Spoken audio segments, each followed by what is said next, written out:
नमस्कार दोस्तों, आपका बहुत स्वागत है हमारे चैनल पे अजय एकेडमी पे। आज हम लोग डिस्कस करने वाले हैं बहुत ही इम्पोर्टेंट टॉपिक जो कि बजट 2026 से रिलेटेड है। तो चालू करने से पहले आज चलिए एक थॉट देख लेते हैं। तड़प होनी चाहिए कामयाबी के लिए, सोच तो हर कोई लेता है। चलिए इसी थॉट के साथ अब हम लोग चालू करते हैं अपना सेशन। तो बहुत सारे इंपॉर्टेंट क्वेश्चंस जो भी बजट से रिलेटेड है आज हम लोग उसको डिस्कस करेंगे। पहला क्वेश्चन है, how many new national waterways has been proposed in budget 2026-27। अब कितने नए नेशनल वाटरवेज को प्रपोज किया गया है बजट 2026 और 27 में? इसका सही आंसर होगा 20। तो याद रखिएगा 20 ऐसे नेशनल वाटरवेज हैं जिनको प्रपोज किया गया है बजट 2026-2027 के लिए। Next question, what is the estimated public capital expenditure in physical year financial year 2026-27? तो वित्त वर्ष 2026-27 में अनुमानित सार्वजनिक पूंजीगत व्यय कितना होना चाहिए? तो ये कितना हो जाएगा? 12.2 लाख करोड़। नेक्स्ट क्वेश्चन, क्या देखते हैं, public capital expenditure is proposed by increase by 9% from physical year 2025 to 2026। अब ये फाइनेंशियल ईयर 2025-26 से 9% इसको बढ़ा दिया गया है और लगभग कितना कर दिया गया है? 11.2 लाख करोड़ इसको 12.2 लाख करोड़ पहुंचा दिया गया है।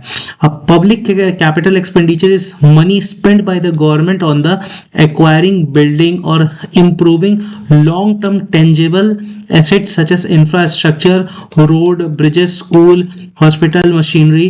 अब जो गवर्नमेंट है इन सब चीज़ों पे खर्चा करती है, जैसे स्कूल बनवाने में, हॉस्पिटल बनवाने में, मशीन बनवाने में, या किस तरह से इकोनॉमिक ग्रोथ इसको क्या कहते हैं, बूस्ट किया जाए, एसेट को, लाइबिलिटीज को कम किया जाए और प्रोवाइड किया जाए इकोनॉमिक बेनिफिट्स। तो इन सभी के लिए पब्लिक कैपिटल एक्सपेंडिचर को खर्चा किया जाता है। चलिए नेक्स्ट क्वेश्चन हम लोग देख लेते हैं, क्या कह रहा है, What is the projected total expenditure for the financial year of 2026-27? अब क्या कह रहा है कि कितना प्रोजेक्टेड टोटल एक्सपेंडिचर है? तो यहाँ पर क्या हो जाएगा? 53.5 लाख करोड़।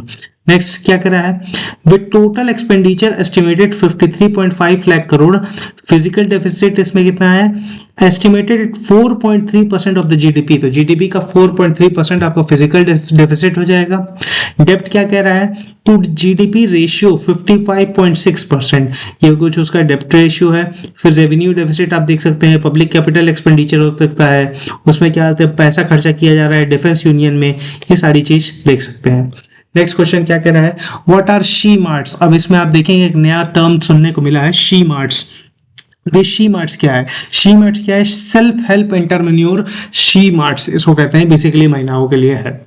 अब क्या रहा है, in which year was the self reliant India fund set up? अब ये जो सेल्फ रिलायंट इंडिया है, जैसे आत्मनिर्भर भारत फंड जिसको हम कहेंगे, ये क्या कहते हैं, कब सेटअप किया गया था? तो ये हो जाएगा इसका आंसर 2021 में।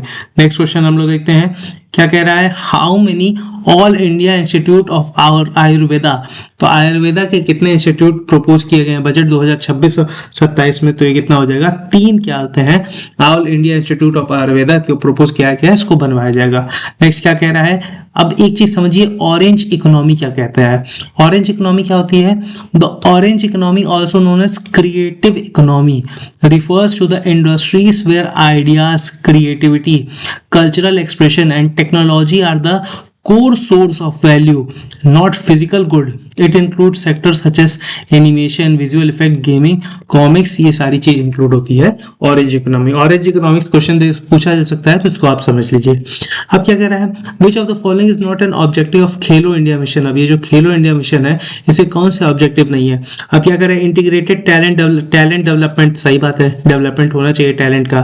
फिर क्या कर रहा है, सिस्टमेटिक कोचिंग डेवलपमेंट, हाँ कोचिंग डेवलप होगा और बच्चों में सुधार आएगा। Sport and science and technology, इन सब का साथ से खेलो इंडिया मिशन को और क्या बोलते हैं, बढ़िया बनाया जा सकता है। प्राइवेटाइजेशन ऑफ स्पोर्ट फेडरेशन, ये आपको गलत लग रहा है, ये क्या होता है, ऑप्शन 4 सही हो जाएगा कि किसी भी स्पोर्ट फेडरेशन को प्राइवेट नहीं किया जाए। ठीक, अब यार व्हाट इज भारत विस्तार अनाउंस्ड इन बजट? अब ये जो भारत विस्तार जो अनाउंस किया गया था, इसका मतलब क्या है? ये क्या आपका एक मल्टीलिंगुअल एआई बेस्ड टूल है। अब ये भारत विस्तार के आपको पता होना चाहिए कि एक मल्टीलिंगुअल एआई बेस्ड टूल है। नेक्स्ट क्वेश्चन हम लोग देखते हैं, what is the estimated physical deficit for financial year 2026-27। अभी हम लोग ये इसको देखा है कि ये जो फिजिकल डेफिसिट है इस साल के लिए कितना रहना चाहिए, तो ये आपका 4.3% है। नेक्स्ट, अब क्या कर रहा है, to what rate has a securities transaction tax STT on option premium and excise of option. अब जो लोग स्टॉक मार्केट से रिलेटेड परचेज सेल या बाई करते हैं उनको ये पता होगा कि उनके पे एक टैक्स लगता है जिनको कहते हैं STT, that is securities transaction tax. अब इसको बढ़ा दिया गया है, ये कितना कर दिया है, 0.15%। नेक्स्ट क्वेश्चन में देखा जाता है, क्या कह रहा है, अब समझिए पहले एसटीटी क्या होता है। तो एसटीटी क्या है, सिक्योरिटीज ट्रांजैक्शन टैक्स है, इसे levy charge on every buy and sell transaction in the stock market. आप कोई भी स्टॉक खरीदिए या बेचिए, आपका सिक्योरिटी ट्रांजैक्शन टैक्स लगने वाला ही है। इन द एफएनओ सेगमेंट, अब फ्यूचर एंड ऑप्शन में आप देखिए, it applies each time a trader exit इंटर्स और एग्जिट ऑफ यूर। अब जितनी बार कोई भी ट्रेडर एग्जिट करेगा या इंटर करेगा तो उसमें क्या होता है, एक टैक्स लगेगा जिसका नाम क्या है, एसटीटी, क्या होते हैं, सिक्योरिटीज ट्रांजैक्शन टैक्स। ठीक, नेक्स्ट क्या कह रहा है, महात्मा गांधी ग्राम स्वराज योजना, ये जो ग्राम स्वराज योजना है is link with which mission. अब ये किस मिशन से महात्मा गांधी ग्राम स्वराज योजना को लिंक किया गया है, तो ये आपका किस मिशन से है, समर्ट 2.0 मिशन से क्या होते हैं, महात्मा गांधी ग्राम स्वराज योजना को लिंक किया गया है। नेक्स्ट क्या कह रहा है, what is the main objective of the India semiconductor mission. अभी ये जो इंडिया का सेमीकंडक्टर मिशन 2.0 है, ये किसका मेन ऑब्जेक्टिव क्या है, सेमीकंडक्टर के सेक्टर में ग्रोथ करना। तो सेमीकंडक्टर सेक्टर ग्रोथ, ऑप्शन 3 इसका सही हो जाएगा। नेक्स्ट देखिए, which of the following is not an objective of the PM Setu scheme. ये जो पीएम सेतु स्कीम है इसका कौन सा ऑब्जेक्टिव नहीं है, तो क्या हो जाएगा, एग्रीकल्चर सब्सिडी डिस्ट्रीब्यूशन, ये क्या होते हैं, इसका कोई भी ऑब्जेक्टिव नहीं है। नेक्स्ट कह रहा है, which two places will the new dedicated freight corridor connect. किस तो क्या होते हैं, टू प्लेस से ये new dedicated freight corridor connect करेगा, तो ये आपका क्या हो जाएगा, इसका आंसर हो जाएगा दानकुनी से सूरत तक क्या होता है, ये डेडिकेटेड फ्राइट कॉरिडोर इसको कनेक्ट करेगा। नेक्स्ट देखिए क्या कह रहा है, under the coastal cargo promotion scheme the share will increase to what level by 2047। ये कोस्टल कार्गो प्रमोशन स्कीम है, इसमें क्या होते हैं, जो शेयर इंक्रीज किया गया है, यहाँ पर क्या हो जाएगा 6 से 12%। ऑप्शन 2 क्या हो जाएगा, 6 to 12%। अब कह रहा है, who was the first finance minister to present the union budget on a Sunday। तो कौन से ऐसे फाइनेंस मिनिस्टर थे जो यूनियन बजट को संडे को प्रस्तुत किए थे, तो इसका आंसर आपका क्या हो जाएगा, यशवंत सिन्हा। जो ऑप्शन 4 आप देख सकते हैं, यशवंत सिन्हा। अब क्या कर रहा है, the first union budget of the independent India was presented by the first finance minister of the independent India, sir R K Shanmukham Chetty. अब ये क्या होते हैं, फर्स्ट क्या होते हैं, फाइनेंस मिनिस्टर थे जो बजट को पेश किए थे। कब ये पेश किए थे, 26 नवंबर 1947 में। उसके बाद क्या कर रहा है, Morarji Desai holds the record for presenting the most union budget. आपको पता होना चाहिए कि 10 बजट मोरारजी देसाई जो है वो क्या होते हैं, वो इसको प्रस्तुत किए थे। उसके बाद क्या कर रहे हैं, पी चिदम्बरम और निर्मला सीतारमन जो क्या होते हैं, अभी तक 9 क्या होते हैं बजट को क्या होते पेश किए हैं। अब क्या कर रहे हैं, what is the total proposed defence expenditure in. अब डिफेंस पे कितना खर्चा होना है, तो ये क्या हो जाएगा, 7,84,678.28 करोड़ को क्या होता है खर्चा किया जाएगा डिफेंस एक्सपेंडिचर के लिए।